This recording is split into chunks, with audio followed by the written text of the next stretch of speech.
Yo quiero invitarles que me acompañen a Joel capítulo 2 y vamos a estar leyendo del verso 18 hasta el verso 27. Estamos en una serie que hemos titulado Asamblea Sagrada. Y esta frase, este lema de la serie viene de este pasaje de Joel capítulo 2, donde Dios le habla al profeta y le dice que debe convocar una asamblea solemne o sagrada, porque cuando el pueblo de Dios se unía para buscarle en ayuno, en llanto, en lamento, reconociendo su pecado, arrepintiéndose de su pecado y consagrándose a Dios, Dios los iba a restaurar y Dios iba a traer un mover poderoso del Espíritu Santo.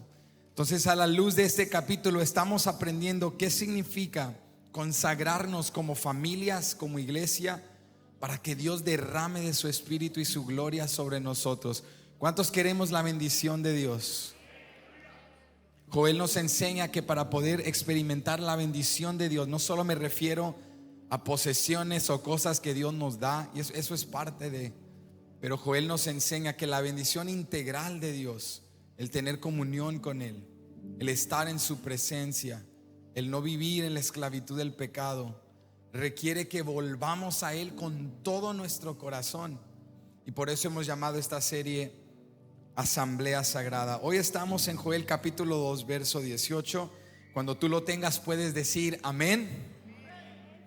Y vamos a leer esta porción del verso 18 hasta el versículo 27. Dice así la palabra del Señor: y Jehová, solícito por su tierra, perdonará a su pueblo. Responderá Jehová y dirá a su pueblo: he aquí, yo os envío pan, mosto y aceite, y seréis saciados de ellos, y nunca más os pondré en oprobio entre las naciones. Y haré alejar de vosotros al del norte, y lo echaré en tierra seca y desierta. Su faz será hacia el mar oriental, y su fin al mar occidental. Y exhalará su hedor, y subirá su pudrición, porque hizo grandes cosas. Tierra, no temas, alégrate y gózate, porque Jehová hará grandes cosas. Animales del campo, no temáis, porque los pastos del desierto reverdecerán, porque los árboles llevarán su fruto, la higuera y la vid darán sus frutos. Vosotros también, hijos de Sión, alegraos y gozaos en Jehová vuestro Dios, porque os ha dado la primera lluvia a su tiempo, y hará descender sobre vosotros lluvia temprana y tardía como al principio. Las eras se llenarán del trigo, y los lagares rebosarán de vino y aceite. Y os restituiré los años que comió la oruga, el saltón, el revoltón y la langosta, mi gran ejército que envié contra vosotros. Comeréis hasta saciaros, y alabaréis el nombre de Jehová vuestro Dios, el cual hizo maravillas con vosotros, y nunca jamás será mi pueblo avergonzado. Y conoceréis que en medio de Israel estoy yo, y que yo soy Jehová vuestro Dios, y no hay otro. Y mi pueblo nunca jamás será avergonzado. Yo quiero hablarte en esta mañana bajo el tema: Dios restaurará lo que perdiste. ¿Cuántos lo creen? Dios restaurará lo que perdiste. Inclina tu rostro conmigo y vamos a orar. Padre, te damos gracias por tu presencia, porque en tu presencia hay plenitud de gozo. Te damos gracias también por tu palabra, porque tu palabra es verdad. Háblanos en este día de una manera personal. Háblanos de una manera directa y permítenos entender a la luz de Joel capítulo 2 cómo tú restauras lo que nosotros hemos perdido, cómo tú puedes redimir nuestras historias, y cómo al volver a ti arrepentidos, Señor, en ti encontramos más de lo que esperábamos. Ayúdanos, Señor, a acercarnos a tu presencia con humildad, a reconocer el día de hoy nuestro pecado, a no seguir por el camino equivocado, a humillarnos ante ti a quebrantarnos en tu presencia para que experimentemos la verdadera bendición que solo viene a través de ti. Es en el nombre incomparable y majestuoso de Jesús que pedimos estas cosas. Y todos decimos amén. Pueden ocupar su lugar en la presencia del Señor. Dios restaurará lo que perdiste. Si tú y yo tuviéramos la capacidad de volver al pasado y de haber tomado decisiones diferentes, creo que todos podemos pensar en por lo menos un momento al cual quisiéramos volver y no haber dicho lo que dijimos, o no haber hecho lo que hicimos, o haber tomado una decisión diferente que hubiese cambiado nuestro futuro. Creo que si podríamos, todos volveríamos al pasado y aprovecharíamos la oportunidad de rehacer algo que causó mucho daño, que causó mucho dolor a lo largo de nuestras vidas. Pero la realidad es que esto no es posible en la vida. Por eso muchos vivimos con una culpabilidad acerca del pasado, o vivimos con un dolor persistente en nuestras vidas, porque hay cosas de nuestras vidas que no podemos cambiar. Hay traumas, hay dolores, hay situaciones, algunos fuera de nuestro control, otras causas que son malas consecuencias de malas decisiones propias, y si pudiéramos las cambiaríamos, pero la vida no es así. Sin embargo, cuando llegamos a Joel capítulo 2, nos encontramos con algo mejor. Dios nos ofrece algo mejor que volver al pasado y cambiar nuestras decisiones, porque escúchame, incluso lo que hicimos en el pasado ha enmarcado nuestra vida y ha determinado las personas en quienes nos hemos convertido hoy en día. No podemos volver al pasado y cambiar el tiempo, pero lo que sí podemos hacer es correr a los brazos de un Dios poderoso que tiene el poder para redimir nuestro pasado. No podemos volver al ayer y evitar la pérdida de cosas que hemos perdido, pero sí podemos correr al Dios que tiene el poder para restaurar todo lo que hemos perdido. Y esto es exactamente lo que Dios le dice a su pueblo a través del profeta Joel. El pueblo estaba viviendo las malas consecuencias de malas decisiones, de haberse apartado de Dios, y habían perdido todo, y ahora estaban, digamos, en una etapa de desánimo y destrucción. Pero Dios les habla y Dios les dice: voy a restaurarlos. Voy a enviar pan y mosto y aceite, y voy a prosperar la tierra. Tierra, ya no temas, animales, ya no teman. Vosotros los que estaban tristes y desanimados, los hijos de Sión, van a alegrarse y van a regocijarse otra vez, porque Dios es el Dios que corrige y juzga, pero también el Dios que restaura. ¿Cuánto le dan gracias el día de hoy?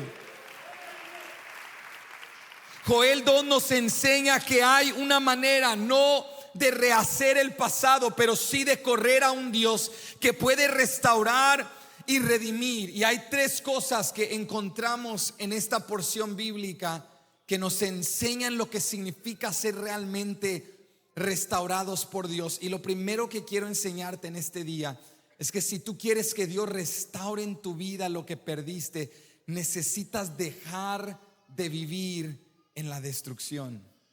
Quiero que vuelvas conmigo. Estamos en Joel capítulo 2, versículo 18.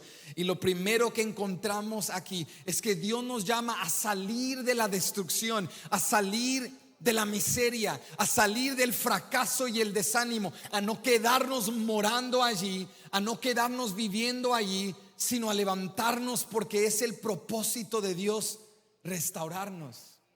Mira lo que dice el verso 18. Y Jehová, ¿quién? Jehová, solícito por su tierra, perdonará a su pueblo. Ahora, desde el inicio del versículo 18, Joel nos está enseñando algo. Aquel que está interesado en tu restauración, aquel que está solícito, que está presto, atento, que su mente está ocupada en ayudarte, en levantarte, en restaurarte, es Jehová tu Dios. Yo quisiera decirte que la realidad es que la fuente, el génesis, el inicio de nuestra restauración siempre es que tú y yo somos muy piadosos, muy espirituales, y por eso corremos a Dios y amamos tanto su santidad que rehusamos quedarnos estancados, ¿verdad que sí? No, la verdad nos enseña Joel 2, es que si fuera por nosotros nos quedamos en la miseria. Si fuera por nosotros, sucumbimos a la desesperación y a la destrucción y decimos, pues esta es mi vida, esta es mi cama, yo la hice, yo me acuesto en ella. Estas son mis malas decisiones, por lo tanto tengo que afrontar estas consecuencias difíciles. Esta será mi vida para siempre. Ya perdí mi matrimonio, ya estoy viviendo en esta enfermedad, ya perdí tantas oportunidades, desaproveché tantos buenos días. Esta es mi vida, estas fueron mis decisiones y hay que afrontarlo y ya no hay esperanza para mí. Si fuera por nosotros nos quedamos en la miseria, pero Jehová es solícito por su tierra y Él está atento. Y escúchame, a Él le interesa nuestra restauración más de lo que nos interesa a nosotros mismos. A Él le interesa nuestra sanidad más de lo que le interesa a ti, me interesa a mí. Nosotros somos como nuestros hijos pequeños que si fuera por ellos comen comida chatarra, comida basura, comen dulces todos los días y se enferman y así se quedan. Pero tienen padres solícitos que dicen: rehúso dejarte caer en enfermedad, en miseria. Tengo que luchar por ti, abogar por ti, enseñarte a levantarte, a salir de la tristeza, a salir de este espacio de desesperación, a salir de este espacio sucio, a afrontar tu vida. Y lo vas a hacer con mi ayuda, porque tienes un padre, Dios te ha dado una madre para poder levantarte. Imagínate si nuestros hijos nos tienen a nosotros, que somos padres débiles con carencias, pero aún así pueden prosperar. Cuánta esperanza tienen los hijos de Dios, que Él es un Dios bueno, Él es un Dios santo, Él es un Dios perfecto.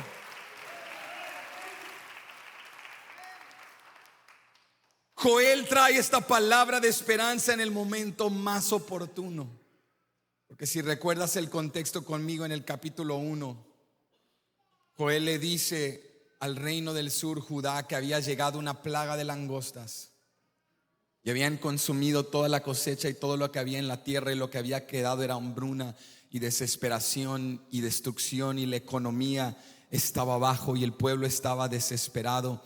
Y Dios les dice al inicio ahora del capítulo 2 que, sumando aquello triste que ocurrió con la plaga de langostas, venía algo terrible, el día del Señor, el día de Jehová. Y Dios levantaría un ejército que nadie detendría, y que este ejército iba a juzgar a su pueblo. Y esto era parte de la corrección y el juicio de Dios. Pero Dios le dice a su pueblo: si se convierten a mí de todo corazón, si se convierten a mí con ayuno y con llanto y con lamento, si convocan una asamblea sagrada y solemne y traen a los ancianos y a los sacerdotes, a los niños, hasta los bebés que maman, hasta el novio y la novia, tráiganlos de su boda, tráiganlos de su luna de miel, vengan todos con urgencia. Y si hacen una asamblea sagrada y se consagran a mí, yo los restauraré. O sea que el juicio que Dios trajo por consecuencia de la desobediencia y el pecado del pueblo de Dios, Dios le dice a su pueblo: yo los puedo restaurar, y todo lo que perdieron yo se los voy a recuperar, y yo los voy a bendecir. Pero tienen que volver a mí, escucha atentamente, tienen que salir de la destrucción, tienen que levantarse de la miseria. No se pueden quedar en donde están. Mira lo que dice el verso 19: responderá Jehová y dirá a su pueblo: he aquí, yo os envío pan, mosto y aceite, y seréis saciados de ellos, y nunca más os pondré en oprobio entre las naciones. Ahora quiero que notes algo muy importante. ¿Cuál es la motivación convincente? ¿Cuál es el impulso detrás de la restauración? Que tú y yo somos muy piadosos, que somos muy espirituales, que somos muy determinados. No, la fuente y la motivación detrás de nuestra restauración es que Dios no nos ha abandonado. La razón por la cual tú y yo podemos levantarnos, porque escúchame, si te caes y no hay quien te levante y estás herido, bueno, allí hay desolución y hay desánimo y hay tristeza, porque ¿quién te va a levantar? Pero si tú caes y tú eres un hijo de Dios, Dios te levantará. Si tú caes y tú clamas a Dios, Dios te levantará. Si tú estás débil y tú clamas a Dios, Dios te fortalecerá. Si tú estás en un momento estancado y necesitas sabiduría y le pides a Dios, no con doble ánimo, pero con fe, Dios te dará sabiduría. Joel dice: podemos levantarnos de esta destrucción, de esta hambruna, de esta sequía, no porque Judá sea muy determinada, bella, emprendedora y responsable, pero porque Jehová es solícito por su tierra, porque Jehová perdona pecadores, porque Jehová está enviando pan, aceite y mosto, y ya no nos entregará al oprobio de las naciones. Él nos levantará para su gloria. Sacude al que está a tu lado, anímalo, lo necesita. Dile: Dios está contigo, recuérdaselo. Dile: Dios sigue contigo, Dios está contigo, Dios no te ha abandonado. Es un engaño del enemigo cuando estamos abajo, que nos dice: no te vas a levantar de esto. Y quiero que comprendas algo conmigo. Esto no era algo simbólico, algo figurativo. Esta destrucción era real. Esta consecuencia que ellos estaban viviendo era real. Había hambre real, sed real, necesidad real, cosechas que estaban en ruinas reales. Todo esto era real y el pueblo estaba desesperado. Y escucha atentamente, eran las consecuencias de su pecado. Eran las consecuencias de sus malas decisiones. Pero Dios les dice: si vuelven a mí, si se convierten a mí con todo su corazón, aunque ustedes se hayan rendido y otros los hayan abandonado, Dios no nos ha abandonado. Dios no se ha olvidado de nosotros. Dios no ha abandonado sus promesas. Esta es la realidad. A veces nosotros nos acostumbramos tanto a vivir en consecuencias, a vivir en destrucción, que dejamos de desear, simplemente sobrevivimos, subsistimos. Hay que seguir adelante un día más. Esto es así, esto siempre va a ser así, hasta que viene alguien de afuera y mira y dice: oye, esto no está bien, esto es disfuncional, esto está en desorden, esto no es sano, esta manera de hablar, esta manera de vivir, esta manera de hacer las cosas. Y nosotros no estamos prestos, a veces ni siquiera nuestra propia restauración. Pero me encanta esta palabra que Joel dice: Jehová solícito por su tierra. Dicho de otra manera, Jehová está atento por su tierra. Él está interesado en los asuntos de la tierra. Él está viendo a su pueblo. Él está atento a nuestras necesidades. Y aún en medio de la destrucción, Él ya está trabajando en nuestra restauración. Lo que había actualmente era hambre y sed, pero Dios dice: ya estoy enviando pan y ya estoy enviando mosto y aceite. No se preocupen, la bendición ya viene en camino. ¿Cuántos lo creen en el nombre de Jesús?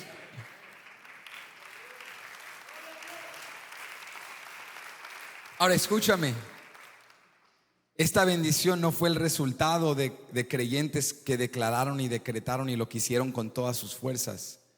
Esta bendición fue el resultado de un pueblo que volvió a Dios con todo su corazón, que al convocar una asamblea solemne y sagrada, en ayuno, en lamento, en llanto, reconociendo la severidad de su pecado y la santidad del Dios al cual servían, y la gravedad de su error, y cuántos se habían apartado de Él, quebrantados y humillados ante Dios, Dios les dijo: ahora sí los voy a restaurar y los voy a bendecir. Y mientras ustedes incluso estén en su desánimo, la bendición ya viene en camino. Y cuando tú vienes y recuerdas esta palabra y escuchas esta palabra, que Dios no te ha abandonado, que Dios no te ha llamado a vivir en la destrucción, que Dios te quiere levantar, entonces comienzas a llenarte de fe y a ponerte de pie y a creer lo que Dios te ha dicho, aunque aún no lo estás viendo.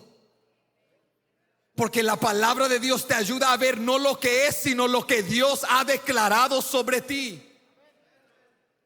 Es como yo cuando leo esto visualizo como un huracán que viene y golpea contra alguna ciudad y deja todo en destrucción.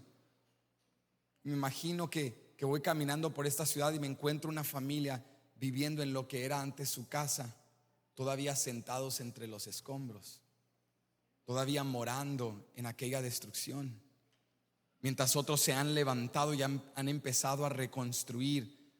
Visualizo una familia sentada en la destrucción y en los escombros, haciendo morada de esa condición. Y así estamos muchos espiritualmente. Esto es lo que Dios estaba diciendo, que muchos, después de las consecuencias de malas decisiones, nos quedamos ahí en la miseria, en la tristeza, en el desánimo, y empezamos a hacer morada allí, y no nos levantamos en fe creyendo que lo que Dios ha declarado sobre nosotros en Cristo Jesús, Él lo va a hacer. Vemos solamente lo que es y no creemos lo que Dios ha dicho. Pero Dios le está diciendo a un pueblo con hambre: prepárate porque el pan viene en camino. Y Dios le está hablando a un pueblo con sed, desesperado: viene mosto, viene aceite, voy a prosperar la tierra, voy a bendecirlos. Dios les está diciendo: yo no te llamé a quedarte aquí, yo no te llamé a vivir en consecuencias. Dios quiere restaurarte. Dios es un buen padre que no te corrige para que te quedes abajo. Dios te corrige para que te levantes y aprendas y seas restaurado y seas bendecido. ¿Cuántos dicen amén? Dios no nos corrige ni nos juzga para destruirnos. Dios nos corrige y Dios nos juzga porque quiere restaurarnos, quiere levantarnos. Dios no nos llama a vivir en miseria. Esta es la esperanza. Mira lo que dice el verso 20: y haré alejar de vosotros al del norte. ¿Cuál era el del norte? Aquel ejército. Y lo echaré en tierra seca y desierta. Su faz será hacia el mar oriental y su fin al mar occidental. Y exhalará su hedor y subirá su pudrición, porque hizo grandes cosas. Dios dice: lo que te estaba atormentando, lo que te estaba robando gozo, yo lo voy a eliminar. Yo voy a tratar con esa situación, yo voy a tratar con esa oposición, y yo te voy a restaurar otra vez. Pero yo he aprendido algo muy importante dentro del contexto de la Biblia, y es que no toda persona que está tirada se quiere levantar. Sabes, hay una historia muy hermosa en el Nuevo Testamento, muy impactante. Dice la escritura que había un estanque de Betesda, unas aguas en un lugar. Había un estanque y había mucha gente, enfermos, lisiados, que moraban literalmente al lado de este estanque. Y había una creencia en aquel lugar, que venía un ángel y agitaba las aguas. Y cuando el ángel agitaba las aguas, desesperadamente los lisiados y enfermos trataban de entrar. Y los primeros que entraran, después de que las aguas fueran agitadas, ellos creían que ellos sanarían. Pero había un hombre que no podía caminar, un cojo. Y dice la palabra que él estaba allí tirado, y que cuando miraba que muchos corrían desesperados después de que las aguas eran agitadas, él nunca lograba llegar a tiempo. Él físicamente estaba discapacitado, no podía llegar, no tenía quien lo ayudara, quien lo cargara. Entonces vivía condicionado a sus limitaciones, vivía en esa condición triste. Y dice la escritura que un día llegó Jesús. Eso es lo más importante de la historia de nuestras vidas. No de dónde venimos, no dónde nacimos, no lo que logramos, sino el día que a nuestra vida llegó Jesús. Porque tú puedes estar estancado y dices: yo no tengo la capacidad para hacerlo y no tengo quien en mi vida me ayude. Pero cuando llega Jesús, dice la palabra que llegó Jesús en aquel día, y entre la multitud lo destacó a él. Y escucha esto, le dice a aquel hombre: ¿quieres ser sano? Ahora, esta pregunta siempre me intriga porque parece una pregunta como retórica, como ¿en serio? Es como que tú fueras a un hospital y vas a una zona del hospital donde hay gente ya desahuciada, gente que va a morir, y cuando entras a esa zona vas entrando y le preguntas a alguien: oiga, señor, disculpe, ¿quisiera usted vivir más y ser sana? Pues ni modo que te va a decir que no. Claro que te va a decir sí.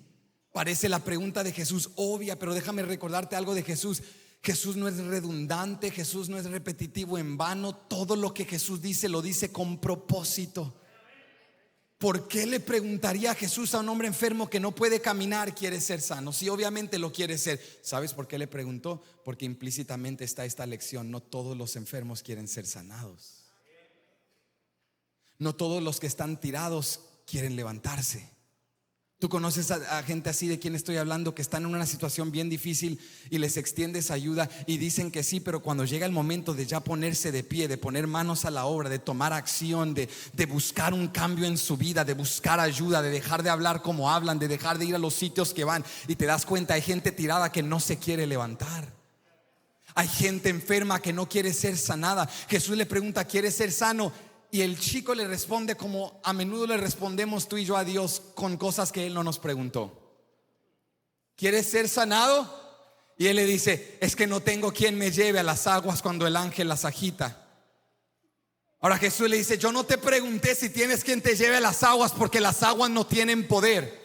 Yo no te pregunté para bendecirte, tienes o no tienes un buen trabajo, porque yo no ocupo tu trabajo para bendecirte. Yo no te pregunté, vienes de una bonita familia y buena crianza para ser un buen líder, porque yo no necesito una buena crianza para crear buenos líderes. Él es el Dios todopoderoso. Él no viene a preguntarte si tienes algo para aportar al milagro. Él tiene todo lo que tú necesitas para sanarte, restaurarte, redimirte, para que suya y solo suya sea toda la gloria. Dios te dice: quiere levantarte, y le dices: es que no tengo quien me levante. Él no te preguntó si tienes quien te levante, porque Él es quien te levantará. Lo que Él te está preguntando es: ¿ya te cansaste de vivir en miseria? ¿Ya te cansaste de hacer morada en destrucción? ¿Ya te cansaste de repetir ciclos viciosos, patrones dañinos, de ser como fue tu padre, como fue tu abuelo, como fue tu tatarabuelo, como fue tu tatarabuelo, y le sigo? ¿O ya te cansaste de lo mismo? ¿Estás listo para levantarte? Porque Jesús no está observando la tierra pidiendo recursos, ayuda, manos adicionales. Él solo está diciendo: quiero a alguien desesperado, alguien listo, alguien con fe. Y si tú tienes la fe, yo tengo el poder, dice Dios. Si tú tienes la disposición, yo tengo la autoridad para levantarte de la miseria y para restaurar lo que perdiste.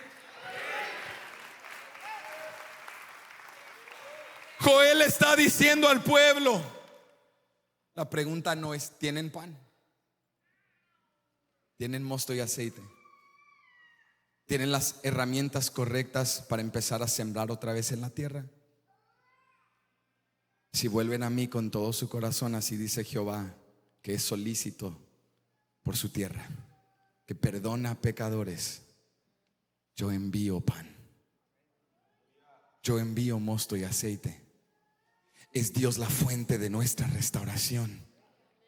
Es Dios la fuente de nuestra redención. Es Él quien tiene el poder para hacerlo, pero la parte que nos corresponde es el querer y el poner acción detrás de aquel querer y el levantarnos en el nombre de Jesús. Aunque tú te levantes rodeado de escombros, pero te levantas declarando: esto va a ser una recámara, esta va a ser una sala, esta va a ser una familia restaurada. No porque yo declaro decreto, pero porque Dios me dijo: levántate, porque el pan viene en camino, el mosto y el aceite vienen en camino, la restauración viene en camino. ¿Recuerdas cuando Dios le habla al pueblo en Éxodo, cuando estaban en la esclavitud en Egipto, y le dice a Moisés: dile al pueblo que hagan pan sin levadura? Porque la levadura en el pan tardaba tiempo para inflar y levantar la masa para que el pan se extendiera. Y Dios le dice: hagan pan sin levadura porque no hay tiempo. Van a comer un pan delgadito porque hay que salir rápido, porque la redención está a la puerta, la salvación está a la puerta. No se acomoden en Egipto, no se pongan a hornear en Egipto cómodos. Hay que hacerlo rápido, con urgencia. Levántense, porque la redención está aquí. Si tú estás dispuesto, si hoy Dios te pregunta: hijo, ¿quieres ser sano? ¿Quieres levantarte, hija? ¿Quieres que te restaure? ¿Cuántos están listos para levantarse en el nombre de Jesús? Él no está preguntando: tienes los recursos, tienes las palabras, puedes arreglar esto, tienes la estrategia, tienes el escape. Él solo te está preguntando: ¿quieres levantarte? ¿Quieres ser sano? ¿Quieres salir de esta destrucción? Porque si tú quieres levantarte de la destrucción, Dios está listo para restaurarte. Lo primero que nos enseña Joel es: no vivas en la destrucción. Pero en segundo lugar, Joel nos enseña: Dios puede hacer lo que para nosotros es imposible. Mira lo que dice el verso 21. El verso 21 dice: tierra, no temas, alégrate y gózate, porque Jehová hará grandes cosas. Animales del campo, no temáis, porque los pastos del desierto reverdecerán. Qué hermosa descripción. Porque los árboles llevarán su fruto, la higuera y la vid darán su fruto. Verso 23: vosotros también, hijos de Sión, alegraos y gozaos en Jehová vuestro Dios, porque os ha dado la primera lluvia a su tiempo, y hará descender sobre vosotros lluvia temprana y tardía, como al principio. Joel dice: hay que levantarnos de la destrucción. No podemos acomodarnos aquí, porque Dios trae restauración. Pero en segundo lugar, Joel le recuerda al pueblo: Dios puede hacer lo que para nosotros es imposible. La tierra estaba en un estado caótico de destrucción. Los animales estaban muriendo por hambre, por sed, y el pueblo estaba desanimado. Pero Joel le dice a la tierra, mira la palabra de ánimo progresiva. Primero le dice a la tierra: tierra, ya no temas. ¿Qué le dice a la tierra? Ya no temas, alégrate y gózate, porque Dios te va a restaurar. Y luego le dice a los animales: animales, ya no teman, el pasto reverdecerá, los árboles darán fruto, la bendición de Dios está a la puerta, vas a salir de esto. Y luego le dice a los hijos de Sión, le dice: vosotros, hijos de Sión, alégrense y regocíjense, porque Dios los va a restaurar. Ahora, me interesó mucho esto, porque parece que Joel de manera repetitiva está usando dos sinónimos. Él dice tanto a la tierra como también a los habitantes de Sión. Les dice: alégrense y regocíjense. Alegría y gozo, que parecen sinónimos, como que está diciendo la misma cosa, pero yo creo que aquí hay una mayor profundidad y un mayor significado. Creo que le suma estas dos palabras, que podrían ser sinónimos, porque nos está enseñando algo importante. La Biblia nos enseña que la alegría es como este sentimiento de contentamiento. Cuando tú estás alegre porque las cosas van bien, cuando tú estás alegre porque tuviste un buen día. Pero el gozo es un poco más profundo. El gozo es una postura de corazón, una convicción que tengas o no tengas, tienes el gozo de Jehová. Estés saludable o estés enfermo, tienes el gozo de Dios. Y el gozo de Dios es tu fortaleza. Entonces el gozo es parte del fruto del Espíritu. El gozo es una virtud espiritual. El gozo es un poco más profundo que la alegría. El gozo va ligado a la convicción. La alegría es algo más sentimental. Y si hacemos esta distinción de significados bíblicos, hay algo hermoso dentro de esta palabra de esperanza. Porque Dios no simplemente le está diciendo a la tierra y a los habitantes de Sión: vuelve el gozo.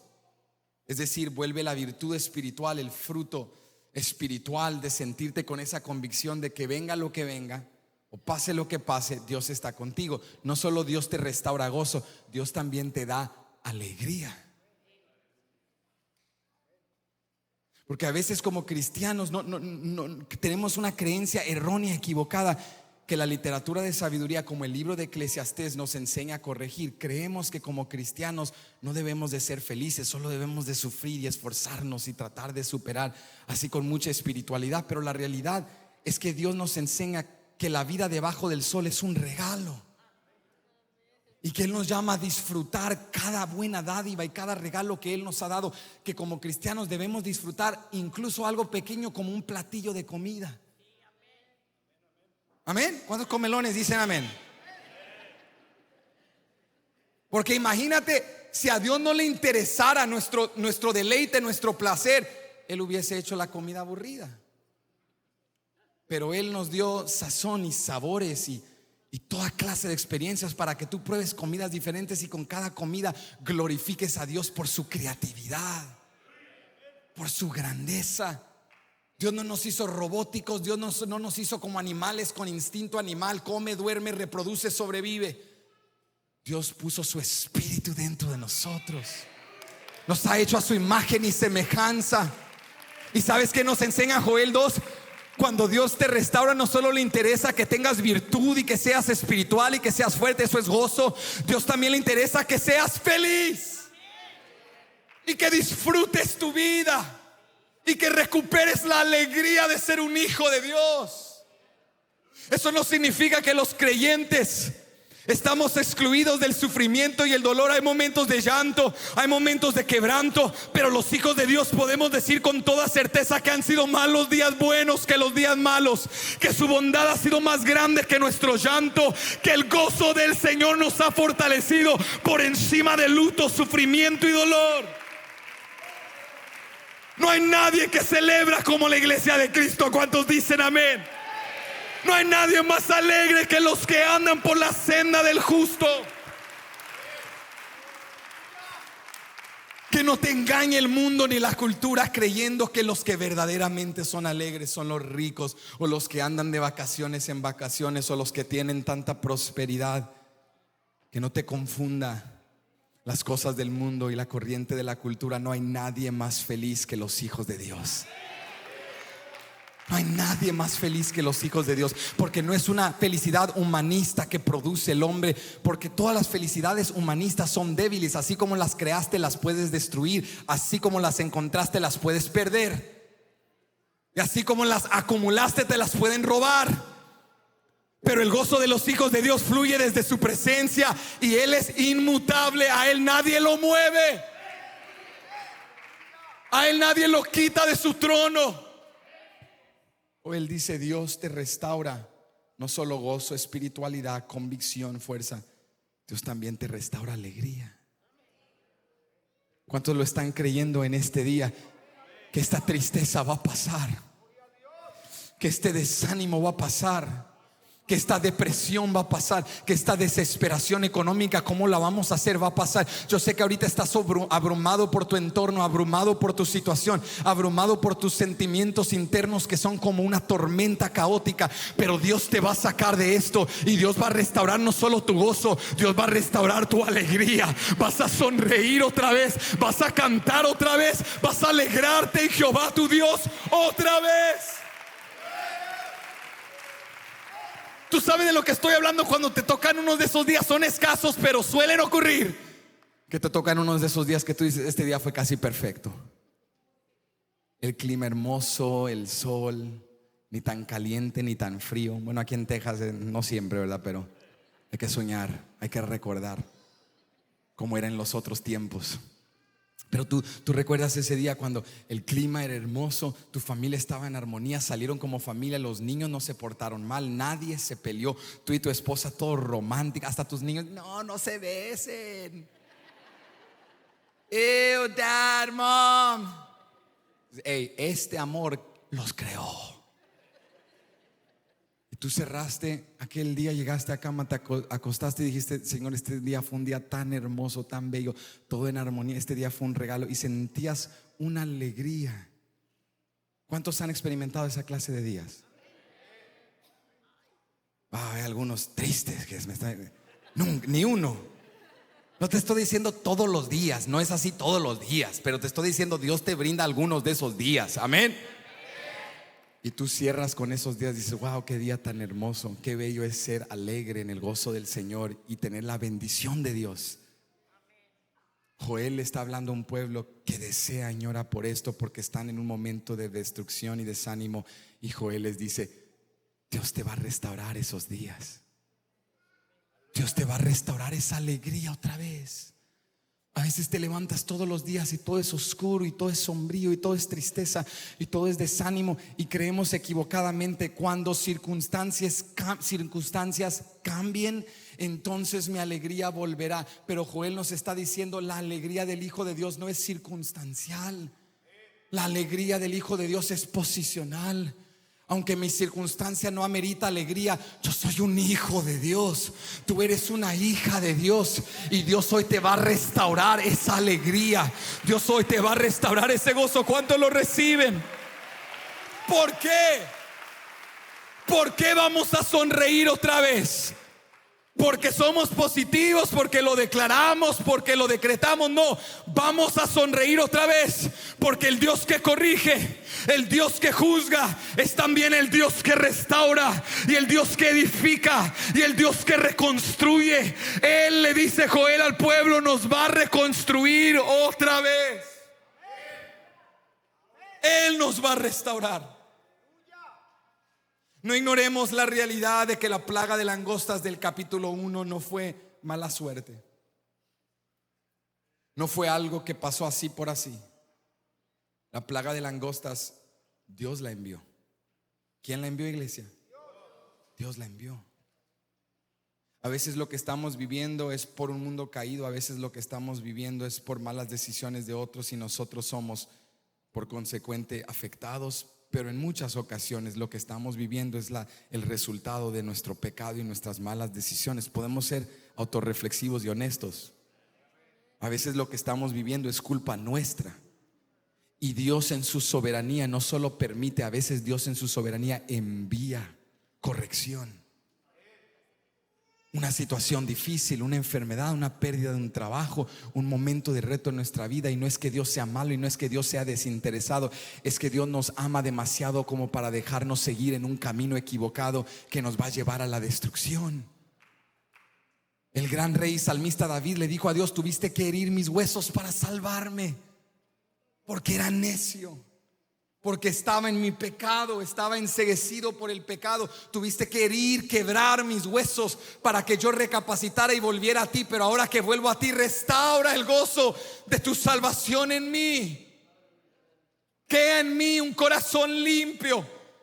Restaura mi espíritu, Dios, que estoy quebrantado, estoy en el suelo, pero levántame. Y esto es lo que Joel está diciendo. Dios a veces envía corrección, Dios por momentos envía juicio, pero Dios también envía restauración. La corrección de Dios, las heridas que Dios permite, Él también las sana. De nuestras caídas Dios también nos levanta. Y hay quizá alguien estancado en un momento de desánimo que dice: bueno, es que esto es la consecuencia de mis malas decisiones y de esto yo no puedo salir. Pero Dios hoy te dice: yo te voy a levantar de esto, porque aunque para ti esto es imposible, para mí es cosa fácil. Vemos esto aquí en el verso 24. Déjame enseñarte cómo para Dios esto no es imposible. Las eras se llenarán de trigo. ¿Están llenas de trigo? No. Y los lagares rebosarán de vino y aceite. ¿Cómo están los lagares? Como la expresión de muchos a las 10:30 en los servicios de Templo Betania: vacíos, secos, piedras frías. Dios está describiendo no lo que es, Dios está describiendo lo que Él va a hacer. Entonces el pueblo está viendo la realidad y están diciendo: es que Dios, esta es nuestra condición. Pero Dios les está hablando y les está diciendo: lo que para ti es imposible, para mí es cosa fácil. Las eras se van a llenar de trigo, los lagares van a rebosar de vino y aceite. En el verso 25 Dios dice: yo voy a restituir los años que comió la oruga, el saltón, el revoltón y la langosta, mi gran ejército que envié contra vosotros. ¿Quién lo envió contra vosotros? Pero Dios dice: te voy a restituir esos años. ¿Qué significa eso? ¿Los vas a vivir otra vez? ¿Vas a volver al pasado? No. Pero lo que sí significa es que las lágrimas, el dolor y el luto, la lamentación y la angustia que viviste por tanto tiempo no se comparará al gozo que está por venir. Todo lo que perdiste no se compara a lo que estoy a punto de multiplicar en tus manos. Dios no solo hace lo imposible, Dios redime nuestra historia. Porque cuando Dios hace lo que no era y llena donde no había, y sana lo que estaba herido y restaura lo que estaba roto, no es que borra el pasado, no es que borró ni cuenta nueva, no es que lo que pasó no pasó, porque sí pasó. Pero lo que sucede es que Dios dice: te voy a restaurar a tal punto que vas a poder hablar de esa pérdida y ya no vas a llorar. Vas a recordar esa temporada oscura y ya no vas a hablar yo soy, vas a decir yo era. Porque la realidad es que Satanás quiere que hagas de tu pecado, de tu error, de tu condición, no solo una etapa, sino una identidad. Yo soy un fracaso. Yo soy un resultado del pecado de mis antepasados y por lo tanto no hay nada que me espere. Yo soy nada más que un adicto. Yo soy nada más que esto o aquello. Satanás quiere que tú y yo veamos nuestra condición actual no como una etapa, sino como una identidad. Pero Dios le dice a su pueblo algo muy importante. Dios les dice en el verso 26: comeréis hasta saciaros. ¿Comeréis hasta qué? Te vas a saciar, vas a comer hasta que no puedas comer más. Así será mi bendición. Y alabaréis el nombre de Jehová vuestro Dios, el cual hizo maravillas con vosotros. Aquí está punto y coma. Y nunca, jamás será mi pueblo avergonzado. O sea que no solo Dios nos restaura, Dios convierte nuestra historia en testimonio. Lo que te era causa de vergüenza, Dios lo convertirá en un testimonio para su gloria.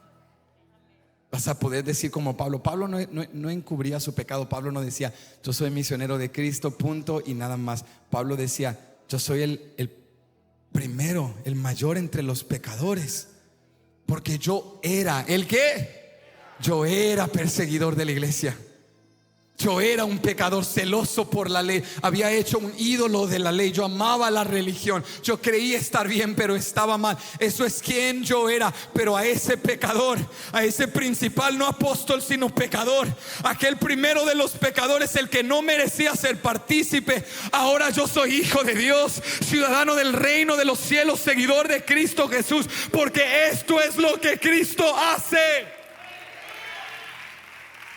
Él convierte historias de vergüenza en historias de testimonio.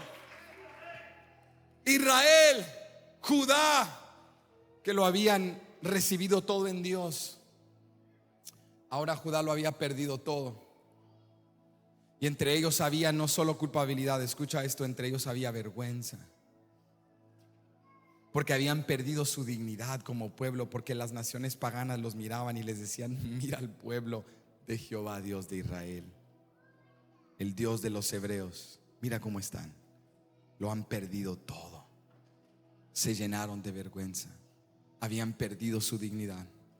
Y Dios les dice: después de que yo los restaure, no solo van a tener pan, aceite, mosto, no solo van a tener una tierra fructífera, animales también prosperados y saciados. No solo serán saciados ustedes con comida, nunca, jamás volverán a avergonzarse, porque yo no solo restauro sus posesiones y su tierra, yo voy a restaurar su valor.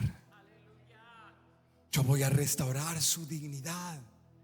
Yo los voy a levantar de ese estado de desánimo y de tristeza. Yo voy a hacer lo que para ustedes es imposible, y su historia no será gastada. Tú tienes que creerle a Dios que todas esas lágrimas no fueron en vano, que todo ese dolor y todo este proceso no ha sido en vano. Yo sé que pudiera haber sido de otra manera. Yo sé que no teníamos que pasar por esto. Yo sé que estos golpes no los pudiésemos haber evitado, pero Dios es tan bueno que aunque nosotros los causamos, Él no los desaprovecha. Él los utiliza para testimonio. Él los utiliza para su gloria, para que toda lágrima, todo sufrimiento, todo desánimo, incluso aquellos que son autoinfligidos, causados por nuestro pecado, Dios lo convierte en una historia que cuando el mundo, tus familiares, tus amigos te miren, tengan que darle gloria a Jesús, porque saben de dónde Jesús te sacó, de dónde Dios te levantó, quién eras antes y quién eres ahora, y le van a dar gloria a Dios.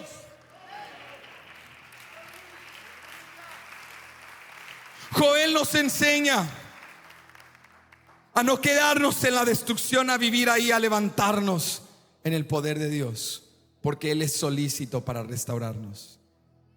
Joel nos enseña a creer que lo que para nosotros es imposible, para Dios es cosa fácil. Pero por último, aquí te quiero dejar, Joel también nos enseña que cuando Dios nos restaura, Él tiene más de lo que esperábamos. Sacude al que está a tu lado y dile: prepárate, prepárate, díselo, prepárate, anímalo, dile: prepárate, porque cuando vuelvas a Dios, cuando corras a Dios, cuando te humilles ante Dios, Dios tiene algo para ti preparado, mayor de lo que tú puedes esperar. Dice el versículo 27: y conoceréis que en medio de Israel estoy yo, Jehová Dios, y que yo soy Jehová vuestro Dios y no hay otro, y mi pueblo nunca jamás será avergonzado. Ahora vamos a ser honestos. Cuando tú y yo corremos a Dios pidiendo solo lo que queremos, pero Él tiene más para nosotros. Israel quería una tierra fructífera, una cosecha restaurada, pan, aceite, mosto, animales gordos, saludables. Esto es lo que ellos querían. Y escucha, Dios en la restauración lo declaró, se los iba a dar. Pero esta palabra de esperanza y restauración concluye diciéndoles lo más importante que Dios les iba a dar. Más importante que el pan, el mosto y el aceite es la presencia de Dios. Más importante que lo que Dios te puede dar es que Dios te quiere dar su presencia. Muchos le pedimos a Dios su mano, pero pocos queremos su corazón. Muchos queremos lo que Dios nos puede dar y no hemos entendido que su presencia es el regalo supremo. El pueblo quería una tierra fructífera, pero lo que el pueblo necesitaba era Dios en medio de la tierra, Dios en medio del pueblo. Porque si Dios te da una bendición, una cosecha, esa cosecha se puede acabar, pero si Dios está en medio de ti, nada ni nadie te va a detener. No te faltará pan sobre tu mesa, descanso en tu recámara, paz en tu familia, armonía con los que amas, porque si Cristo está en el centro, nada te faltará. Cuando Dios nos restaura, no solo nos recupera lo que perdimos. Cuando Dios nos restaura, Dios nos invita de nuevo a su presencia. Eso es lo más triste del pecado. No solo las consecuencias que el pecado trae, sino que el pecado nos separa de la comunión en la presencia de Dios.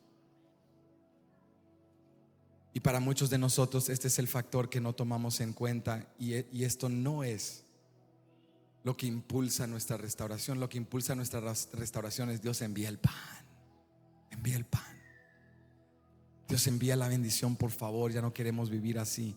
Pero lo que Dios quiere que entendamos en medio de la destrucción, del juicio, de la corrección, es que lo que más necesitamos, aún por encima del pan, es la presencia de Dios. Ahora te voy a decir algo. Cuando hay un niño pequeñito, ¿verdad? Yo veo esto en mis hijos ya de distinto. Tenemos 4 hijos, diferentes edades. Y los más pequeñitos, cuando todavía se caen, se lastiman, se raspan la rodilla, algo por el estilo, no solamente quieren alivio de dolor, quieren también la presencia de su padre. Cuando están chiquitos, pequeños, no les basta. ¿Verdad que tú nunca has visto un niño de unos 3 años que entra y solo dice: mamá, solo una curita, no me abraces, no me toques, no me mires, solo una curita? Jamás. ¿Qué quiere el niño pequeño de 3, 4 años? Que mamá venga y lo abrace. Ya lo curó hace media hora, pero todavía está: ay, mamá. Porque lo que anhela no es solamente el alivio al dolor, sino la presencia de su padre. Ahora yo te quiero hacer una pregunta en la cual estaba reflexionando, porque mis hijos ya van creciendo, y uno de mis hijos, que ya está más grande, ya cuando se cae o se raspa, ya no quiere que papá lo abrace, sobre todo en frente de sus amigos, porque él es un hombre. Y él quiere que papá solo venga y haga una transacción como: curita, te espero en la casa. Porque él es fuerte. Y yo me quedé meditando en esto y me hice la pregunta: ¿por qué? ¿Por qué un niño cuando va creciendo ya no quiere el afecto, el cariño de sus padres, solo quiere el alivio al dolor? ¿Sabes por qué? Por nuestro orgullo. Porque empezamos a autoengañarnos y a creer: yo soy fuerte. Y un hombre fuerte no debe de llorar en frente de sus amigos. Y un hombre fuerte no debe de pedir ayuda. Ya dejemos de hablar de niños de 11 años y hablemos de hombres barbones, adultos, que están aquí en Templo Betania, que cuando te caes ante tu Padre Celestial le dices: solo tráeme una curita, solo dame el aumento, solo tráeme el nuevo trabajo, solo arréglame el problema y luego vete, porque no quiero que mis amigos vean que yo no soy hombre. Yo me caigo, yo me levanto. Yo consigo 3 trabajos, yo arreglo este problema, yo evito ir al hospital. Si tengo que irme hasta la tumba chambeando, lo voy a hacer porque yo soy un hombre. Pero yo quiero decirte el día de hoy, no importa si tienes 11 años, 25, 40, 60, todo padre necesita un padre. Todo hombre es débil. Y aunque el mundo nos ha puesto una presión machista de que cuando los hombres se caen ya no necesitan el abrazo de su padre, yo quiero animarte a ti, aunque tengas barba o no barba, 60 años o 100 años, cuando tú te caigas, levanta tus manos sin pena y que lo vean todos tus amigos machos y diles: yo sigo necesitando a mi padre. Yo no solo quiero el alivio, yo quiero su presencia. Yo no solo quiero el curita, yo quiero el abrazo de mi padre. Yo quiero el amor de mi padre. Yo ocupo el afecto de mi padre. Llorar no te hace menos hombre, y correr a Jesús no te hace menos hombre, y pedir ayuda no te hace menos hombre. Lo único que te hace es un hombre consciente, débil, pero en manos de un Dios poderoso y fuerte. El mundo te dice: ya eres grande, toma el curita, toma el alivio, toma pan, mosto, aceite, levántate, súbete las mangas y para adelante a triunfar. Pero el evangelio nos dice: nunca nos graduamos de ser dependientes hijos de Dios. Nunca superamos el necesitarle. Todos los días necesitamos su presencia. Todos los días necesitamos su palabra. Por eso Moisés, después de plagas y señales y prodigios, le dijo: Dios, si entramos a la tierra donde abunda leche y miel, pero no tenemos tu presencia, de nada nos va a servir. Seremos como las otras naciones, con reyes, ejército y posesiones. Si tu presencia no da ir con nosotros, no nos saques de este lugar. Tú eres lo que nos hace diferentes. Tú eres lo que nos hace especial. Es tu presencia.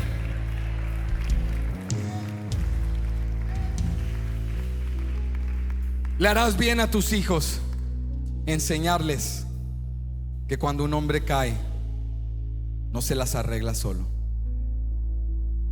no se levanta con sus fuerzas. Porque si tú le modelas eso a tus hijos, ¿cuántos padres varones están aquí? No, pero dígalo con orgullo, hermano, da pena. ¿Quiere que se los dejemos ahí en TV, que nosotros se los cuidamos mejor? Vamos a intentar otra vez. ¿Cuántos padres orgullosos están aquí? Haz ruido como que es el honor más grande que Dios te ha brindado. No me digas que más orgullo tienes de ser carpintero, enfermero, trabajador, mecánico, que de ser un padre. Vamos, haz ruido si tú eres un padre.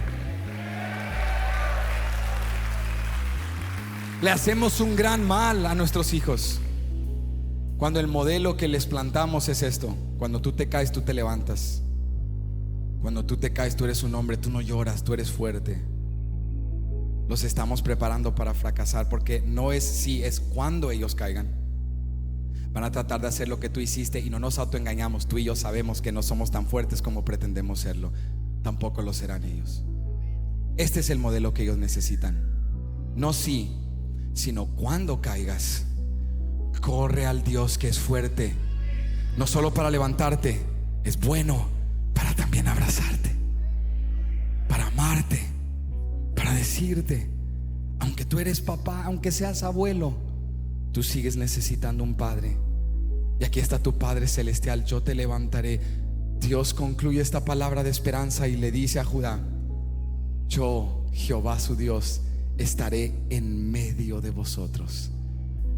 Y lo repite, lo mismo que dijo al final del verso 26, lo vuelve a decir otra vez, lo mismo repetido al final del verso 27: y nunca jamás os serás avergonzados otra vez.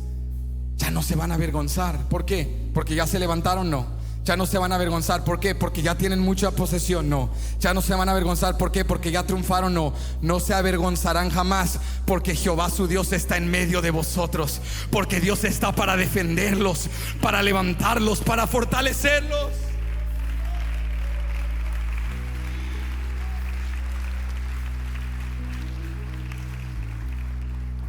Dios quiere más que darte alivio. Te lo va a dar, lo puede hacer, pero Dios quiere darte más que alivio.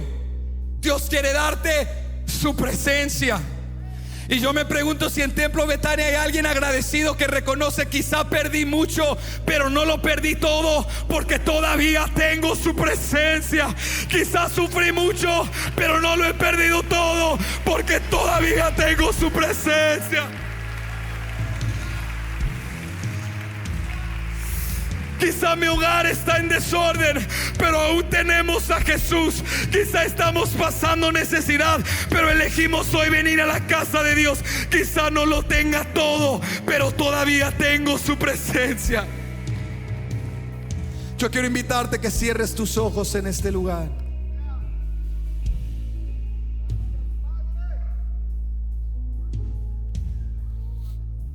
Y quiero animarte que comiences a darle gracias por su presencia.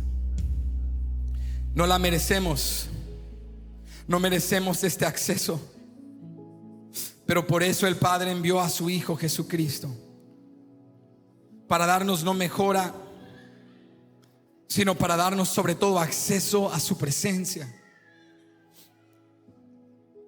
Todo lo que hayas perdido, Dios te lo puede restaurar. Quizá no será como era antes. No puedes volver al pasado y rehacer, retomar, reintentar. Pero Dios puede redimir tu historia y darte un nuevo futuro transformado para su gloria. Pero hoy dile: Señor, yo me quiero levantar.